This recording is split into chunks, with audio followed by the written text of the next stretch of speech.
Tottenham premier league more than a decade, क्या more than a century हो गई है कि ये दोनों एक दूसरे से मिले हैं। बट अभी ऐसा लग रहा है कि शायद टॉटनहम प्रीमियर लीग जीत सकती है। क्या ये रियलिस्टिक है? आई मीन कितना रियलिस्टिक है ये कि भाई Tottenham Hotspur in a time जब मैन सिटी, लिवरपूल एंड ये दोनों टीम्स जब डोमिनेट कर रही थी इंग्लिश स्पीयर, इस टाइम पे टॉटनहम की एक टीम जिसने सिर्फ 70 मिलियन स्पेंड किया था अपनी पूरी मिडफील्ड अटैक फॉरवर्ड सबको ले देके, वेरेज टीम्स लाइक सिटी, लिवरपूल, इनने एक एक प्लेयर्स पे इतना स्पेंड किया है। एंड क्या ये टीम टाइटल जीत सकती है? I mean is it possible? That is what we are gonna discuss in this video. At the moment, as of 7th of December, Tottenham are top of the Premier League and they sit there comfortably. I mean, yes, उनके पीछे teams है, but it is just a quarter of the season done.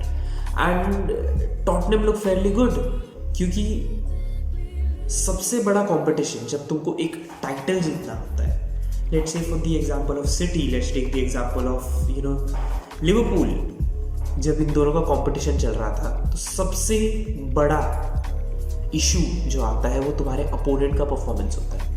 When we talk about City, उनके लिए सबसे बड़ा issue था कि Liverpool were performing very good, they had to be up there on the top notch every week in and week out. अगर एक भी match हारते थे तो points table would massively change at the top of the table. But at the moment, City 2 points drop कर रही है, City have dropped a lots of points. Liverpool points drop कर रही है because of their injuries, because of many more things. And to say the least, Chelsea have dropped points at the start of the season. And Tottenham अभी तक unbeaten है इस season. And ये एक चीज़ है जो काफ़ी हद तक कंट्रीब्यूट करती है to people thinking and even believing कि Tottenham can go on and win the premier league. जरा सा बात कर लेते हैं एक बार कि टॉटनहम कर क्या रही है, what is the thing that they are doing that makes them so effective this season. Because ये सेम स्क्वाड हमने देखी थी लास्ट सीजन, ये सेम स्क्वाड देख रहे हैं हम अब। What makes them so effective? Tottenham classic Mourinho style football खेल रही है। What do I mean by saying that? You can talk about the Inter Milan of Mourinho, you can talk about the Porto of Mourinho, you can talk even about the Real Madrid of Mourinho. In teams में एक चीज़ fairly common थी and that thing was कि ये teams counter attack पे goals मारती थी and they used to soak up the pressure while they are playing. They used to defend in a block. वो लोग अपोनेंट्स को बॉल रखने देते थे एंड जैसे ही अपोनेंट का पोजीशनिंग गलत हुआ, दे विन द बॉल। वो लोग काउंटर अटैक पे उनके कुछ सर्टन 3 या 4 फॉरवर्ड प्लेयर्स होते थे जिनका जॉब होता था वो काउंटर अटैक बनाना। जब हम बात करते हैं रियल मैड्रिड की, it was Ronaldo, Benzema and Di मरिया।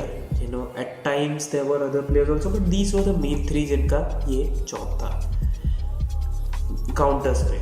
अब जब हम बात करते हैं स्पर्स की, It's 2 players. It's literally Kane and Son. ये दोनों बंदे पूरा शो चला रहे हैं स्पर्स का। As soon as Spurs win the ball, they try and put the ball to Kane, and Kane in return try करता है उस बॉल को Son को फीड करने का, maybe through the defense, maybe above the defense, कैसे भी करके। एंड अगर Son को अच्छी स्पेस में बॉल मिली, you know what you can do. तुमने आर्सेनल गेम में देखा what Son can do. And that is what Mourinho is trying to exploit with this Arsenal squad. Mourinho कोशिश कर रहा है कि हम सॉन का पेस जो काफ़ी ज़्यादा है, काफ़ी अच्छा है, बट उसको इफेक्टिवली यूज़ नहीं किया गया। हम केन की क्रिएटिव एबिलिटी जिसके बारे में कोई बात नहीं करता, जिसके बारे में कोई डिस्कस नहीं करता, उस चीज़ को एंड केन की गोल स्कोरिंग एंड उसकी क्रिएटिव रन्स को, उसका जो ब्रेन है जिससे कि can understand what runs and what balls can create goals, उस चीज़ को यूज़ करें एंड हम इन 3 चीज़ों को मैक्सिमाइज करके टॉटनहम के लिए ज़्यादा से ज़्यादा अपॉर्चुनिटीज और गोल्स क्रिएट करें। That is what Mourinho is doing. उसने इन दोनों प्लेयर्स पे स्पेशल एम्फोसिस दिया है when it comes to attacking play.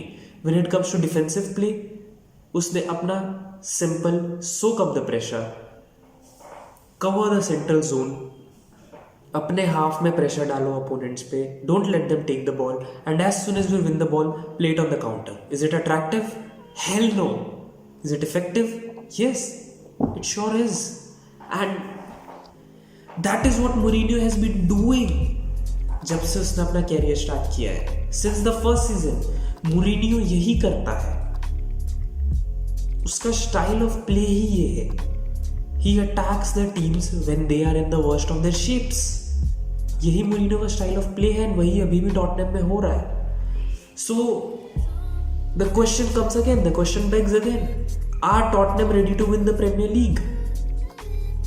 The answer is yes. Do they have everything to win the Premier League? The answer is no. But can they win the Premier League? Yes. अगर city, Liverpool, Chelsea अपने best पर नहीं खेलती है, from this point on they will win the Premier League. That's it. अगर city, Liverpool और Chelsea अपना form नहीं ला पाती है, especially City and Liverpool, I think, because Chelsea को I was personally not taking something to be in a contention. I was thinking it's a project. मुझे लग रहा था by the end of this season or by the start of next season they could, be the champions. But इस season नहीं, by the next season or season after. But अगर city और Liverpool अपने crisis से पार कर goals नहीं score कर पाती है एंड गेम्स नहीं जीत पाती है like they used to do in the past 3 to 4 seasons, there's every chance, there's every opportunity कि Mourinho will run away with this title, because to hell his team is going to concede. उसकी team goals कंसीड नहीं करने वाली है. The only way you can win against those teams is by scoring more than them. It's that simple. And scoring more than them is not easy because they don't concede. तो city, Liverpool के लिए the games against Tottenham and Chelsea and each other obviously काफ़ी important रहने वाले. उन game से एक positive score लेकर जाना will be the key to deciding कौन इस सीजन प्रीमियर लीग जीतता है. And I am afraid, but मुझे ये बोलना पड़ेगा कि may be it will be Tottenham.